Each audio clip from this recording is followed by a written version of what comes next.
Hello all my viewers. So today in this video you are going to understand all that you need to know about the C library. So I will be making this video in the three parts, where in the part 1 I will be covering why do you need the library, and then what is the library, and then what are the types of the library, that is static and how you can create the static and the dynamic libraries.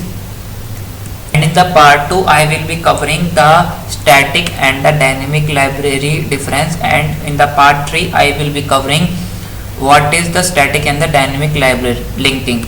So all that is covered using practically implementation. So before I proceed, there is some prerequisite that you have. You must have a PC or the laptop, and you must have the Linux OS or installed directly or on the Linux virtual machine with the GCC compiler installed. Now if you want me to do that for you on a Windows or want me to show you how you can install the GCC compiler, then just comment me. And also you need to know some basics of the C language, that is how the for loop works and how the if and the else statement is written, and what is printf. That's it. So now I will tell you that why do you need a library. Actually what happens is that if you take the source file and you want to use this code, suppose you want to use the printf function into your main program, so what you will do is you will simply put the stdio.h header file. So this header file will tell the compiler that this function source code is defined somewhere. So this is used basically to avoid the code duplication, that is we need to include the code for the printf function again and again. So for copying of the code to your program avoidance explicitly, we need to use the library here. So let us understand what is a library. Actually library is nothing but a piece of the code that is written so that we can use it, and also we don't know about its implementation. So we just use the header file here and just use the functions that is written into the source file, and this source file can contain the actual function definitions and the external static or the global variables or the user defined data type. So that header file and the use of it I will show you later while we create the static and the dynamic library. Now let us consider what is the type of the library, that is static and the dynamic. So basically static library is a library which contains the pre-compiled object file, that is the object code which can be used by the program, and here the copy of the library code is done into the final executable file. So after compiling you will get one final file that can be executed on your machine. So that file will actually contains the code of your library copied here. Now here it is important that this all is done into the compilation stage only. Also now let us see what is dynamic library. So a dynamic library is also a pre-compiled, that is a file which contains the object file, but here the code that is used by the program is not copied. Here actually what happens is that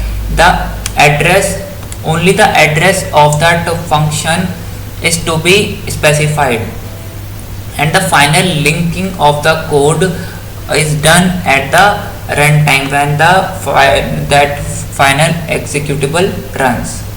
So for better understanding, let us now see how to create the static and the dynamic library. For understanding that, I am taking a very simple example where our library will basically provide two functions, where the first function will help us to generate the random number, and the second function will print out the table of that random number if the number guessed by us is correct.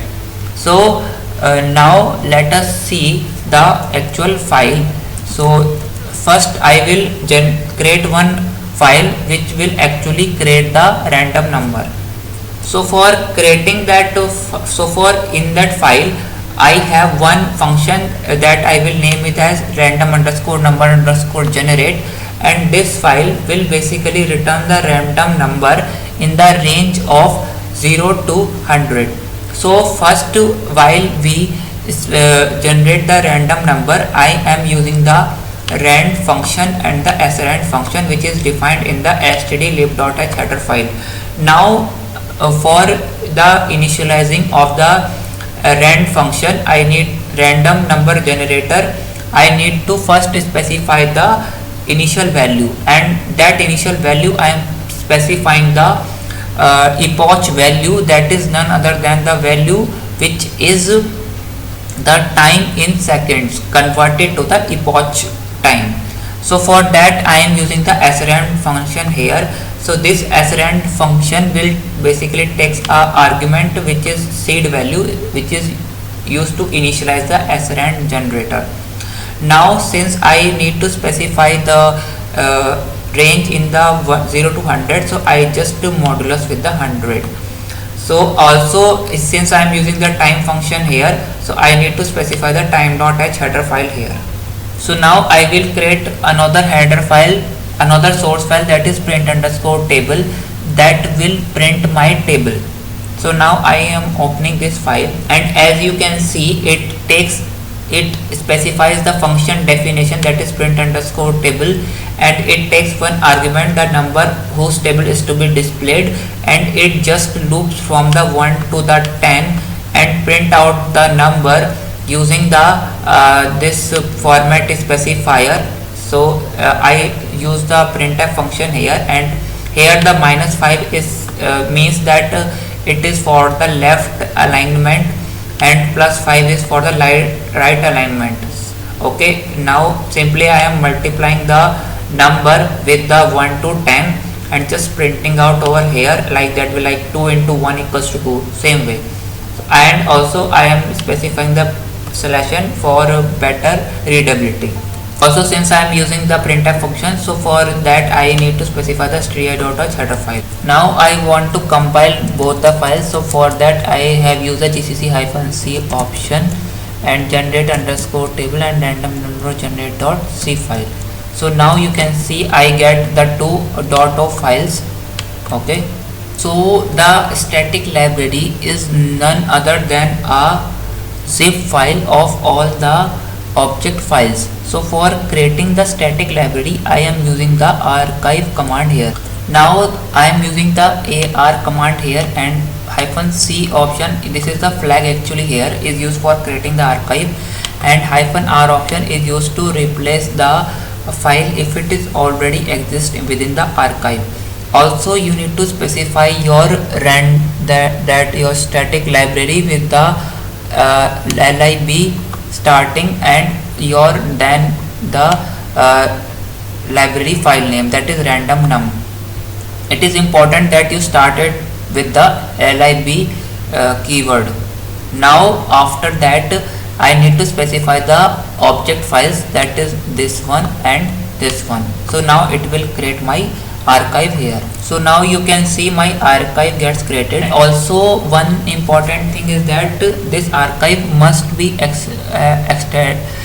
finished with a .a extension, because in the Linux the static library has the .a extension, but in the Windows it is .lib for a static library. So now my archive gets created. Now if I show you the extract of this archive, you can see all the files that we have included, these two files.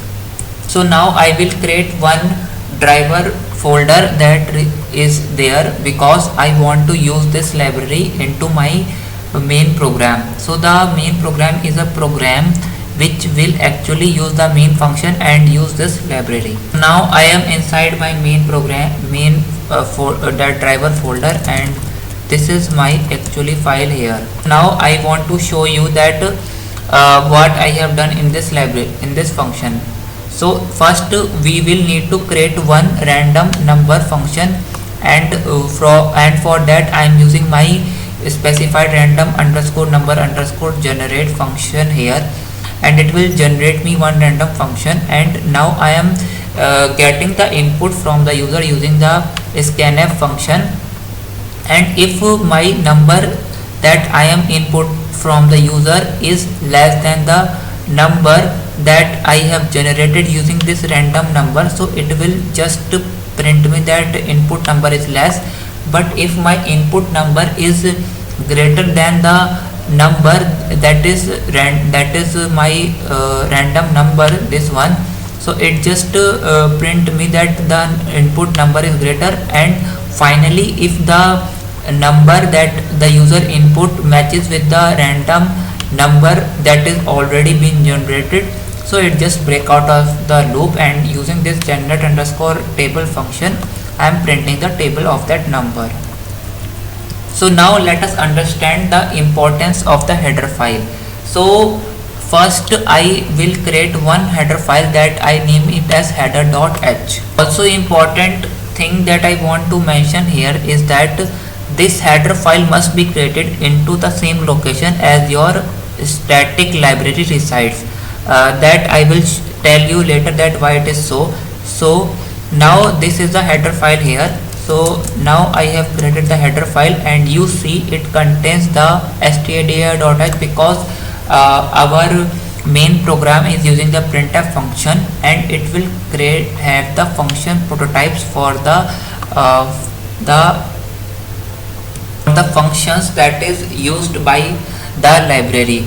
So actually the header file will tell you that what are the functions and what are the function names, and what is the return type of the function, and what is argument does it takes. So that is the importance of the header file. So this is actually done since so that the user can directly use this function without knowing its internal implementation. So now I am going back to my main program. Now you can see I am back to my main program. So now I try to compile it using the gcc-c option, but you see I get the error because I need to explicitly specify the path of the header file. So for that I use the -i option with the path of the outside of this folder. So you can see now it now works correctly, and I will get my main.o file. One thing that I want to show you that in the main.o there are some symbols. So what is a symbol? A symbol is nothing but all the functions that you use in your C program, and all the global and the static variables, okay, and also the local static variables.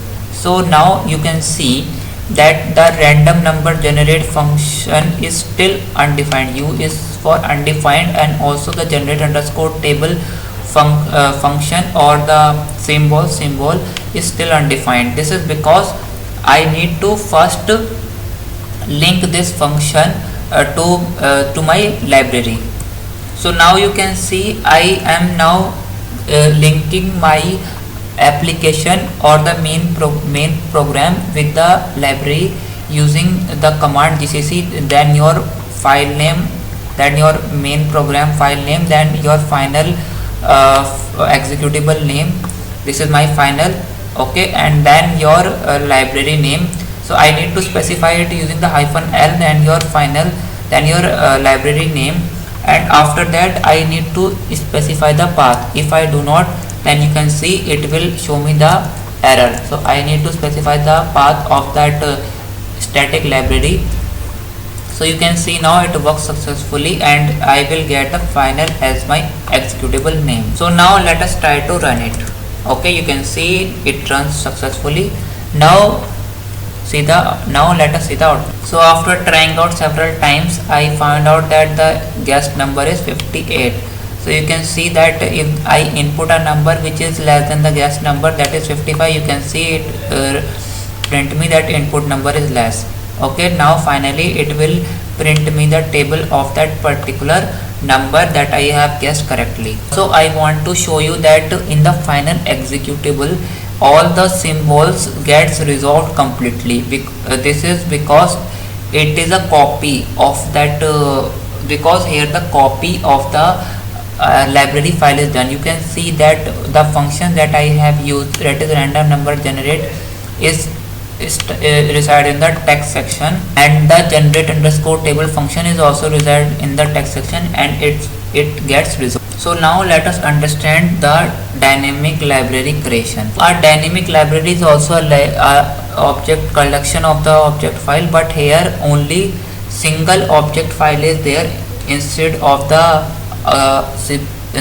zip of the multiple object files. Now for creating the object file, I need to explicitly specify the -fp option. This is because I want the positional independent code, that is my library code can reside into any memory location and it is not fixed, and it is done by the compiler. So now let us see and run this command, and you can see now that I will get the that object files. Now after getting the object file, I need to create the dynamic. So for creating the library, I need to specify it with the -shared option, and these are my input binary that object files. Okay, and -o option is used for creating the final dynamic library name, and it also starts with the lib option, then your library name, and then it will end with the .xo extension for the Linux, but it is .dll for the Windows. So now you can see my dynamic library will get created. And also one important thing is that it is not an archive, it is just a object file that contains basically the functions definitions of whatever we have specified. So for that see that I am using the obj dump tool here.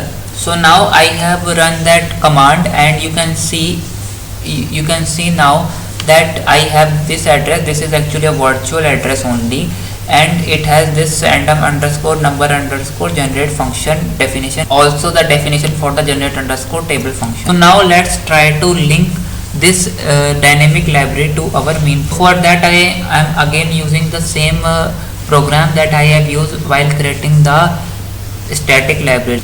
So this is my program. I again need to specify the header file path using -i option, and it will create the object file.